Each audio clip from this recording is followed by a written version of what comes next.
It's time to pull out the secret character you've been working on. I haven't decided. I actually forgot you were even doing that. I just said it to get the chat hype. You know who I really like? I really like Meta Knight. I need someone to teach me though. Wait, doesn't Lucky play some Meta Knight? I should talk to Lucky. Leo, bruh. I don't want to talk to Leo about Meta Knight. I don't think I would get that much out of it. Do you know what I'm saying? No. Not because he's so far advanced, but it's because he doesn't care that much about Meta Knight. Like, I need someone that's like passionate to like tell me all the stupid shit. Like, if you wanted to learn some stuff about Wolf, would you talk to me or Charlie? I would talk to Charlie every day of the week. But if I want to talk about like some tournament weird stuff, maybe I'd talk to me. But if I want to talk about learning the character inside and out, I'm talking to Charlie. Both perspectives are good, sure, but like, you know what I mean? Like, if you just want to learn everything from like weird stuff no one ever does, like useless stuff, and then all of a sudden you make use for it, you know what I mean? I'm cringe. Like, don't talk to me about Wolf, talk to Charlie. I want to learn the secret input in a specific matchup on a specific map that only works there. Yeah, like, if someone truly loves the character, they'll just give you a 10-page document on that. Like, if you talk to me about Diddy or Sephiroth, I'll talk about the most useless shit ever. But you gotta find the right person. Like, bro, if you want to learn about Diddy, talk to Rivers or Jodgers or Dakpo. Like, those are crazy people, bro. I didn't finish the Kirby game. I'm actually playing 2 games at once, which is usually not my thing, but I started Final Fantasy VI. But I'm a decent way into Kirby. I'm sure there's other people for the Diddy, by the way. Please don't be upset if I don't mention you. There's a lot of people that have helped me over the years. You picked up Diddy because I told you the Infinite was gone forever. Are you serious? Like, were you the one that told me that it's super gone? Because that is why I took Diddy seriously. Okay, if the Infinite came back now, I would feel bad for my opponents. Just imagine playing against me with all the things I've practiced and learned, but the normal Infinite is just back. I'm actually liking Kirby in the Forgotten Land more than I thought. It reminds me more, like, it has like faint resemblance to like something like a DK64 or Banjo-Kazooie. Like, those vibes are still there. I definitely played those games as a kid, but never like completed them or anything. I never completed anything as a kid because I'd play something for 20 minutes and then play something else because all my games were like just hand-me-downs from my brother. So I had everything ever. I feel like I became a conscious human being, like playing a video game to try to complete it and do anything I could was like Gen 3. It was like all of a sudden I was alive. Smash was something that was always such a big deal to me in my life. Like in 64, like I'd bring it to my dad's work, like my 64, set it up. I'd play it in my mom's room while she got ready for the day, like play it at home normally, like every day. I loved Melee so much because just more characters, like characters were always the thing that brought me to Smash. Like same thing with Ultimate, like whenever, or Smash 4, like anytime I needed a spark of inspiration, like they'd add a DLC character, and like regardless if it was good or bad, like it keeps you playing and it keeps things interesting. Like I'm pretty simple, like the more characters the better for me in Smash. Like it's exciting. I loved Melee and I love all the weird ways to unlock all the characters, especially because I wasn't really using the internet. I was so young, so like it was so mysterious and weird. And then like Brawl, like I would check the Brawl website every day on like the family computer, or like go to my aunt and uncle's house and check it. Like I was so excited for Wario and Diddy. Like I had no idea who the fuck Snake was, but it was cool. When did you enter your first tournament? My first tournament was Apex 2013. I'm from Jersey, so it was a good one. Like it was the biggest Brawl tournament. And I played Brawl in Project M. My brother took me, like I took a day off of school. I won a couple sets in PM or something like that, like 1 or 2 sets. Went 0-2 in Brawl. Didn't even stay for the rest of the tournament. Just went to the car and cried. My brother was probably like, what the fuck is this gym doing? And then I told him I was gonna be like the best player in the world. I don't even remember what he said, but I don't think he thought I was being serious. I've never felt I want to be the best thing. Like, you've never had that feeling for something? I haven't. I wish I didn't feel it for everything I fucking do. It's like a blessing and a curse. all I care about. If I do something, I have to fucking do it 100%. What do you think about talent, hard work? It's kind of hard to get into this because it's such a, like, that topic is going to take forever to talk about, like my true thoughts, and like that's the type of thing I love to talk about, but like at the same time it's like maybe I shouldn't even start it in this stream. I'll rant forever. I also don't think of it as like an argument. It's more so it's just interesting. It's not like one is better. It's like it's just interesting. Some people get pretty heated about talent versus hard work because I think they might group themselves in with one of the two, but I don't think that's what the topic's about. Do you think you will still be playing Smash 10 years? 10 years, so I'll be 35? No idea. It's not, I don't think it's worth even thinking about or answering. Huh? I don't care. Depends.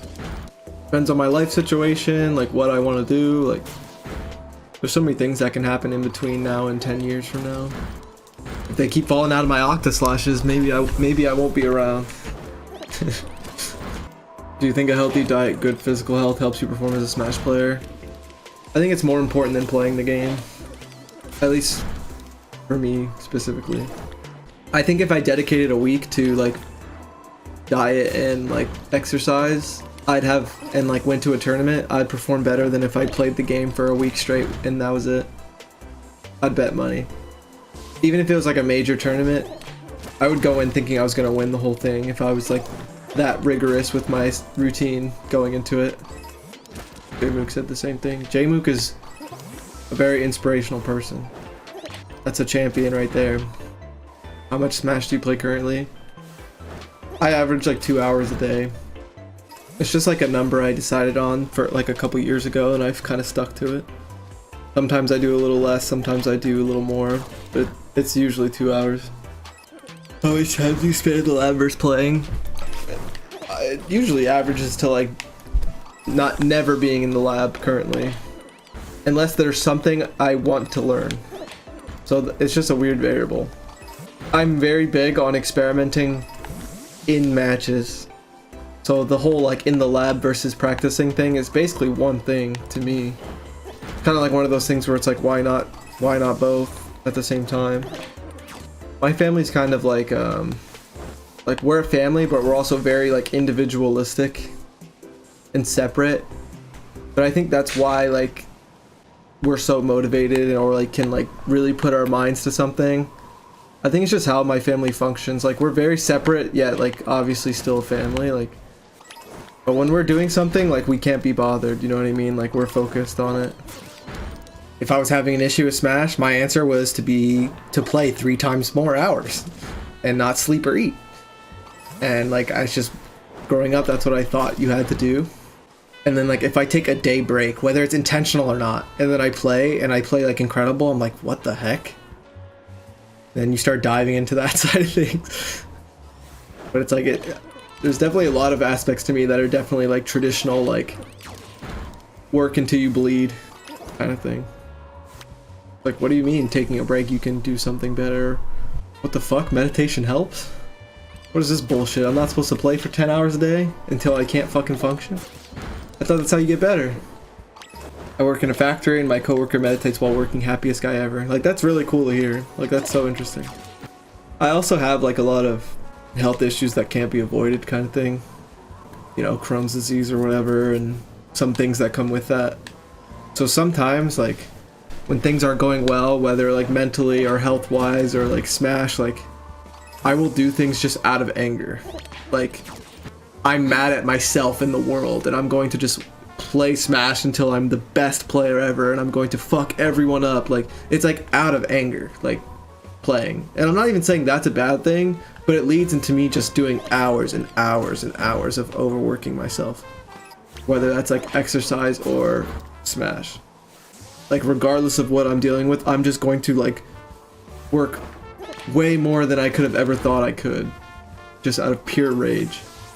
I'll think about something someone said, whether they meant it to be like malicious or not, or I'll think of one moment in a loss and I'll just replay it in my head over and over and over, and then work out or practice. Like, getting good at a spite is hype as fuck.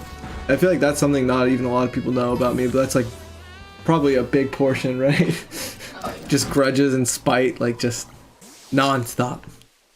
All right, I'm gonna tell a story about one of my bigger motivators currently. So I was at Summit, and disclaimer before I do this, I don't think anyone did anything wrong or anything. This just motivated me, okay? Take this how you will. But when I was at Summit, Proto's coach and Watch came up to me, and they offered me like Japanese snacks. Super cool. I ate all that stuff. So that was very nice of them. And his coach said he was a big fan, he wanted to play, and I was like, of course. We played like a couple games. He saved the replays, like he asked to save them for whatever reason, just to look at them, he said. And then he asked me a couple questions about my decision making and stuff. And I'm like, dude, I'm talking about Diddy Kong. Like, it's like, that's like my happiest moment, you know what I mean? Like talking about all the weird stuff I do with Diddy. And then a couple hours later, they're all just like crowded around the setup, just like watching the replays. And I'm just like, oh, they just got me. They just tricked me. And now they're like using the replays to like prepare for Proto and I's like set in groups. And I was like, oh, they fucking got me. Like, why did I fall for that? That's literally like mob tactics. It's so fucked up. Like, it all clicked like, oh, of course they're asking all those questions. Like, I was just so happy to talk about like a niche Diddy situation. I'm like, oh, you're so curious. Awesome. And I was super, like, I was pretty motivated from then on. You could use a real word. I was pissed. There you go. And I was like fuming.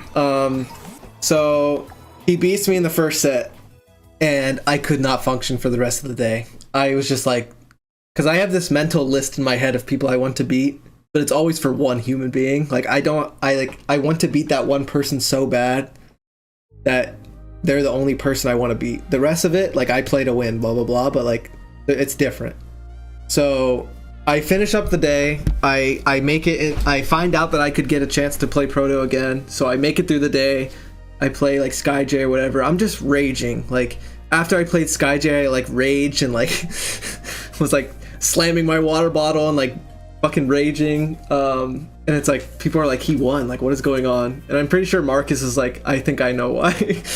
And so I just, the whole night, I just watched the VOD, just thought about beating Proto, and I was like, not only do I want to beat Proto, I want to beat him more than just once. Like, he is number one on my list for the foreseeable future.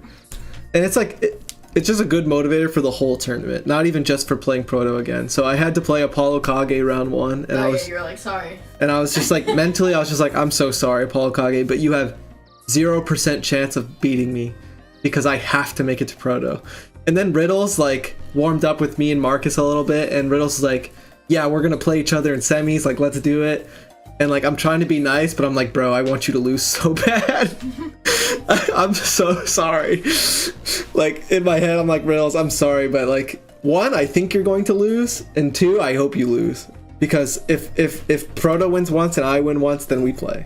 So I make it to Proto, and it was game 5 and I won and I popped off. I think that's like my only pop off that tournament. Like, but like, even after, I'm like, I need to play him a couple more times until I'm happy. Like, it just motivated me the whole weekend. You remember what you... And it's funny because I was complaining to myself, like, not complaining, but I was really like kind of upset. I couldn't really get motivated because Light wasn't there, and I didn't realize how much I was relying on practicing with him, because he gets me so heated. Like, it's such a hard matchup. He's such a little asshole. And he beats me a lot in the games. And like, I was legit getting depressed not having Light around because I couldn't get like fired up. Oh yeah, I was like, oh brother. And then that him more than me. And then the Proto thing happened, and I was like, damn, like, okay, like this, like, I needed that. And yeah, ended up being like a very like competitive weekend in my own brain. Just how things worked out, I guess. It ended up, you know, just being a good motivator for the main bracket, and it kind of reminded me of Port Priority 2, not number 2, Port Priority 7. And it was like, I lost to Kronos really early and I was so pissed. I wanted to go home. I was like, this is pointless. And it's like so daunting knowing how far you're gonna have to go to win the tournament. And then it's like a shining ray of hope. I find out that I can get the run back if I make it far enough. And like, all of the complaints and like being upset was gone. It was just fight until you play Kronos again. And it just helped me a lot. And then yeah, that's kind of how I work, for better or worse sometimes. Like just super, I'm just too angry, man.